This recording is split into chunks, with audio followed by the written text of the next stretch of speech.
Hello, Scorpio, Sun, Moon, Rising, and Venus signs. Kamusta kayo? Sana po'y nasa mabuti kayong kalagayan. Welcome back po sa Star Tarot at kung bago kayo dito, welcome din po kayo. Please subscribe, like, share my videos, and leave me a comment kung nakaresonate kayo. Thank you. So first card, ni Scorpio, we have the Lovers, we have the Emperor, and we have the King of Cups. So the Lovers energy is very good energy in terms of relationships, no, Scorpio.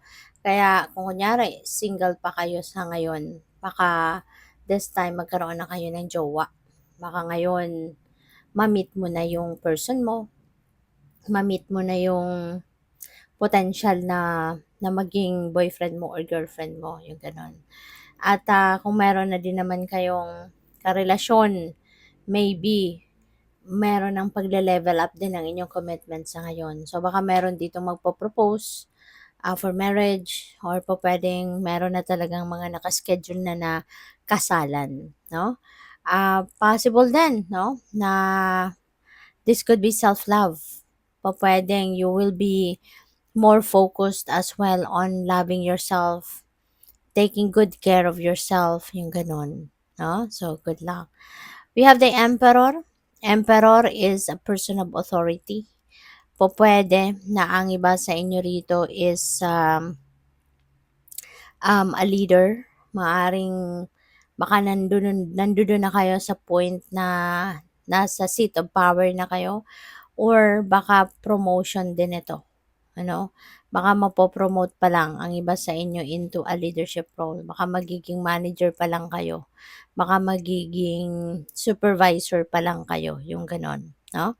So, good luck. At saka, ano ito, Scorpio? Stability. You know? Lalo-lalo na sa money, career, and finances.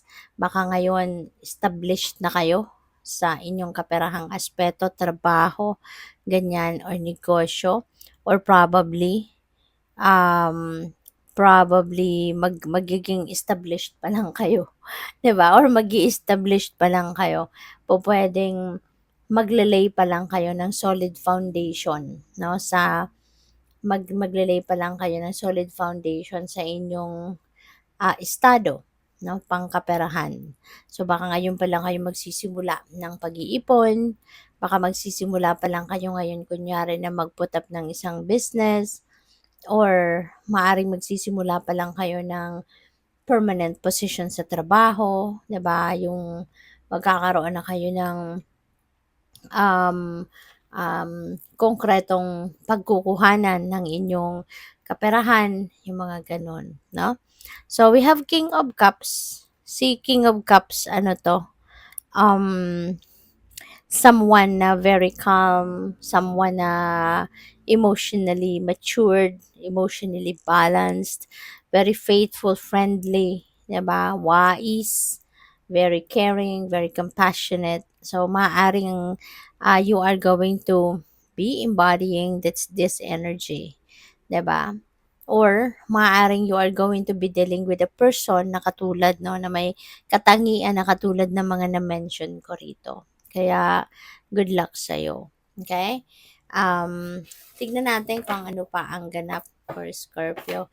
And by the way, maraming salamat muna for subscribing. And if you haven't subscribed yet, subscribe na kayo. At maraming salamat din for not skipping the ads. Malaking bagay po yan sa akin. Thank you. And also, please click the join button sa baba ng video kung gusto po ninyo na mag-join sa membership. Okay? Thank you. So, don't fear change. Embrace it and grow. Okay? So, huwag kayong matakot sa pagbabago. Kasi, maaari talaga na merong mga pagbabagong magaganap kasi rito. Merong mga pagbabagong dadating. Kaya parang kinukondisyon na kayo ng spirit dito, ng universe, na huwag kayong matakot sa mga pagbabago. Kasi kapag merong bagay or merong sitwasyon sa buhay ninyo na magkakaroon ng pagbabago, that is something, no, na parang binibigay sa iyo na opportunity ng universe na mag-reset, no? Magkaroon ng reset ang buhay ninyo or ng kung anumang ano or ng kung anumang parte ng buhay ninyo, 'di ba? Ang kailangang magbago. Isa pa, Scorpio, possible na ang iba din sa inyo rito has to realize, 'di ba, na kapag nagbabago din, 'di ba, binabago natin ang sitwasyon natin for the better, 'di ba? Para tayo mag-progress, para tayo mag-prosper, umasenso, mag-thrive, mag-grow, hindi ba? Kaya huwag kayong matakot sa pagbabago. Okay? Always embrace change. Kasi pagkakataon na, no? Pagkakataon natin, no, kapag merong pagbabago, pagkakataon natin ito na maiba ang ating sitwasyon, maiba for the better ang ating sitwasyon. And it's always exciting, di ba, when there is change. So the first step is taken, you have asked for help. Okay, so feeling ko dito, mayroon hindi hindi dito papatumpik-tumpik ka pa ang iba sa inyo dito, Scorpio. When you have when you come up with an idea, no, na gusto kong gawin ito, 'di ba? So, gagawin mo.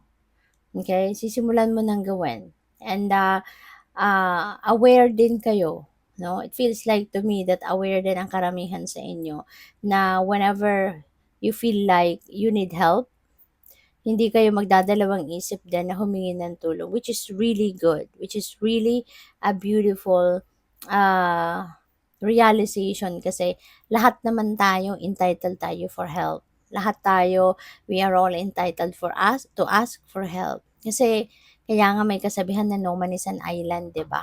Kasi walang kahit sino man, even the most powerful person in the world, lahat tayo, no, ay magkakaroon ng dadating sa punto na mangangailangan tayo ng tulong ng iba.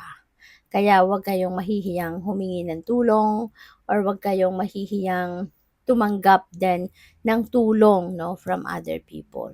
Okay? So we have your soul will find those you are meant to experience life with.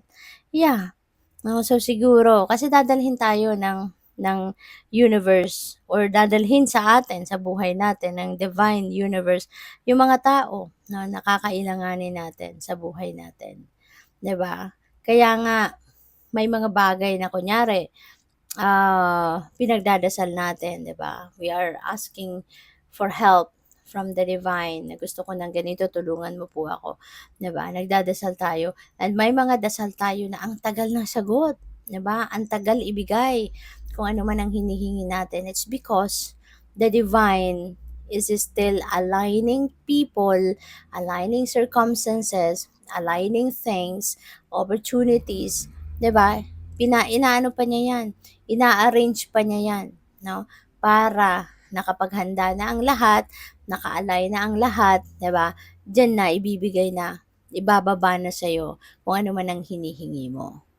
Kaya it takes time, 'di ba? Wala naman tayong ewan ko lang 'di ba, when miracles happen, puwede rin. Pero kadalasan yung mga hinihingi natin, hindi sa atin mabilis ibigay provided 'no, na kunyari para sa atin yon, hindi binibigay sa atin ng gano'n-gano'n kabilis, 'di ba?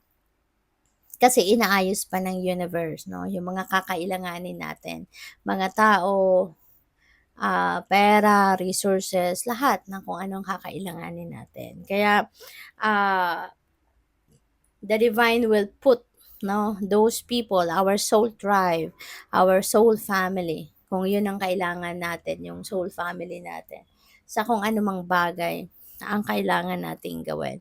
Ano man ang sitwasyon na kailangan nating ma-experience na kasama sila. 'Di ba? Yung mga ganon. Kaya, ano lang kayo, ah always be trusting sa divine kasi siya nang bahala sa lahat. Dadalhin niya yung mga tao sa buhay natin. I-a-align niya yung mga tao sa buhay natin that are meant to be with us, 'di ba? At a certain period of time. So good luck. Thank you for watching Love and Light. Namaste.